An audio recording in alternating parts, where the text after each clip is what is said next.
Welcome back, dear friends, to the Crimson Academy's course on a tribute to His Holiness Abdu'l-Baha.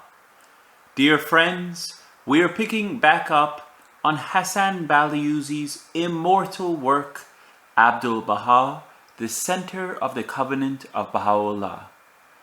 We are on Chapter 8, Raising the Tabernacle of the Lord.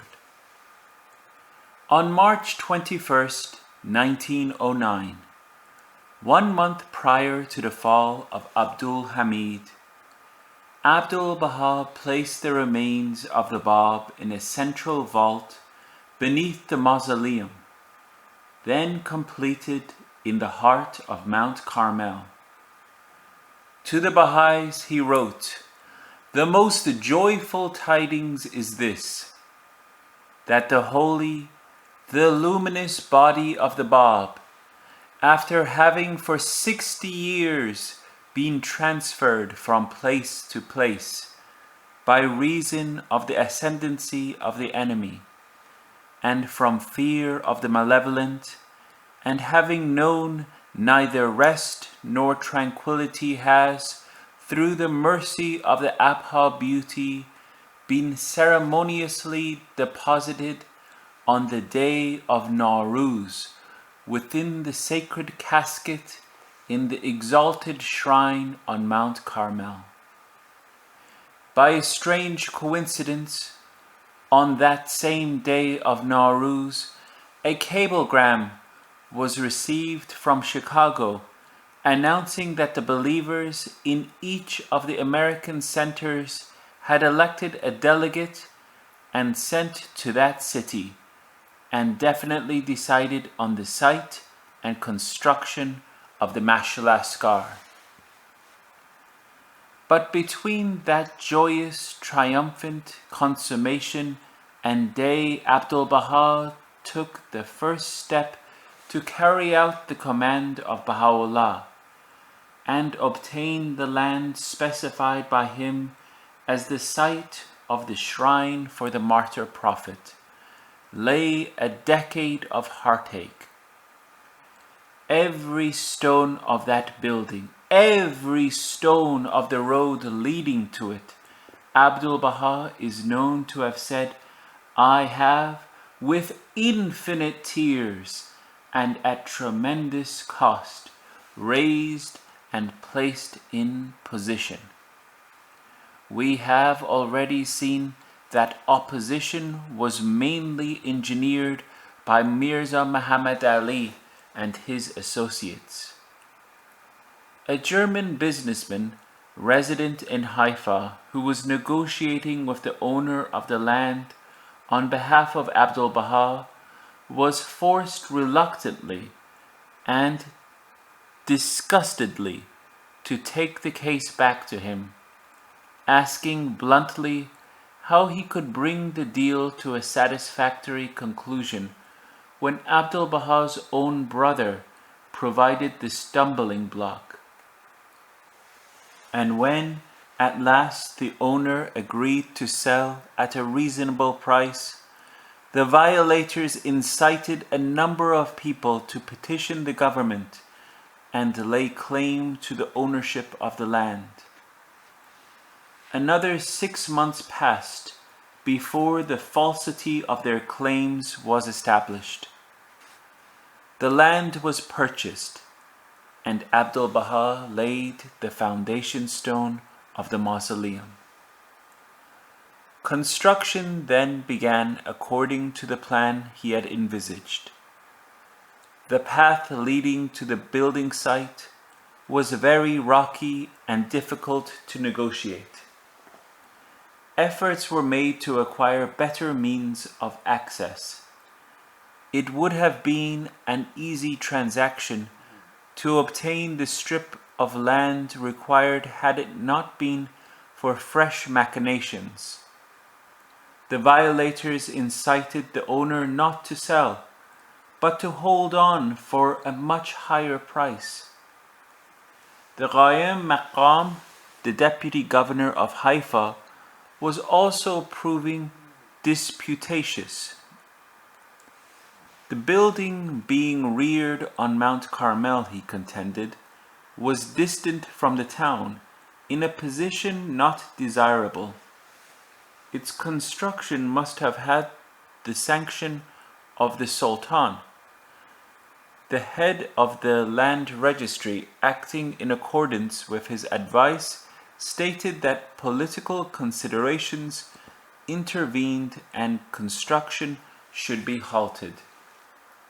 Therefore, the matter was laid before the governor of Akka. He appointed Saleh Effendi, his city architect, and another official in Haifa to examine the case and report. Their report was favorable. There could not possibly be any political or strategic consideration. The building consisted only of 6 rooms.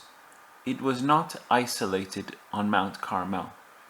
There was a great monastery on the shoulder of the mountain, and the Germans also had buildings in the neighborhood. The Ghaim Maqam refused to accept the report and insisted that the whole case be referred to the Sultan. Abdu'l-Baha knew that in that event Abdul Hamid's suspicions would be thoroughly aroused. As later developments amply bore out, he went in person to see the deputy governor. When pressed to state his reasons for opposing the project, the Ghaim Maqam had to confess that he was afraid to shoulder the responsibility and permit the work to go ahead. Abdu'l-Baha walked with him from his office to his home. At the threshold of his house, the Ghaim Maqam collapsed and died. His death brought a sorrowful chapter to its close. The building work proceeded, but the question of an access road remained unresolved. In the space of 5 months, the owner of that strip of land changed his mind twice after having agreed to sell. All the time, adversaries were bringing pressure to bear upon him, enticing him to hold on, dangling in front of him the prospect of exorbitant profits. The second time he broke his word on the plea that he wished to keep the trees on his land. Abdu'l-Baha told him that he could have them all. Next he said that he required a partition of barbed wire in order to protect the rest of his property. Abdu'l-Baha offered to have a wall built as high as he wished. He retorted that he must have a guarantor to assure him that his property would be safe and secure. He named Sadiq Pasha, a highly respected magnate, as the guarantor most acceptable to him. It was arranged that they should all meet in Sadiq Pasha's house. But the owner never came, and in rainy weather, Sadiq Pasha went out himself to find and fetch him. At his house, Sadiq Pasha was told that he was not at home. The magnate returned, dripping wet and very angry. That night, Abdu'l-Baha could neither eat nor sleep. In his anguish, he recited over and over again a prayer of the Bab, until soothed and calm, sleep came to him at the hour of dawn. When he woke up in the forenoon, he was informed that the dragoman of the German consulate, together with the nephew of the consul, had been waiting for a long time to see him. They had come to offer him the sale of another piece of land. Then, in August 1901, fresh orders came from Constantinople, and Abdu'l-Baha was once again incarcerated within the city walls of Akka. He could no longer personally supervise the construction of the mausoleum for the Bab, but the work went steadily forward throughout these years of peril. And when the autocracy of Abdul Hamid crumbled, the mausoleum was completed, ready to receive the remains of the martyr prophet. On the morning of March 21st, 1909, the day of Nowruz, Abdu'l-Baha had the marble sarcophagus, gift of the Baha'is of Rangoon, carried up the mountain and placed in the vault. That evening he laid in the sarcophagus the wooden casket which contained the inseparable remains of the Bab and the disciple who had died with him. A solitary lamp lit the scene, so poignant and yet so exultant. The Bab had been cruelly maligned, cruelly wronged, cruelly put to death. His torn and smashed body had had no home for many long years. Now the heart of Carmel was receiving it forevermore. Of this event Zechariah had written, "Thus speaketh the Lord of hosts, saying, Behold, the man whose name is the branch, and he shall grow up out of his place, and he shall build the temple of the Lord." How mysteriously and indubitably had his prophecy come true. The branch had built the temple of the Lord, had raised his tabernacle on his mountain, on Carmel, the mountain of God. With Abdu'l-Baha, on that same evening, in the vault of the shrine which he had so hardly reared, were Baha'is of both the East and the West. There were veterans of the faith who had passed through its darkest days.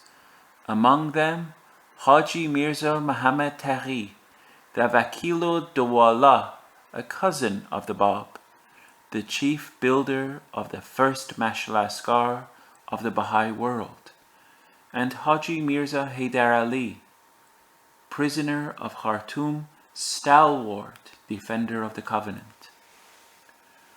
When all was finished, and the earthly remains of the martyr prophet of Shiraz were, at long last, safely deposited for their everlasting rest in the bosom of God's holy mountain, Abdu'l-Baha, who had cast aside his turban, removed his shoes, and thrown off his cloak, bent low over the still open sarcophagus, his silver hair waving about his head, and his face transfigured and luminous, rested his forehead on the border of the wooden casket, and sobbing aloud, wept with such a weeping that all those who were present wept with him.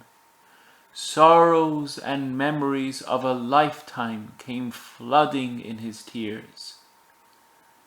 That night, too, sleep parted from his eyes. The triumph which Abdu'l-Baha achieved on that day in 1909 shines with ever increasing splendor.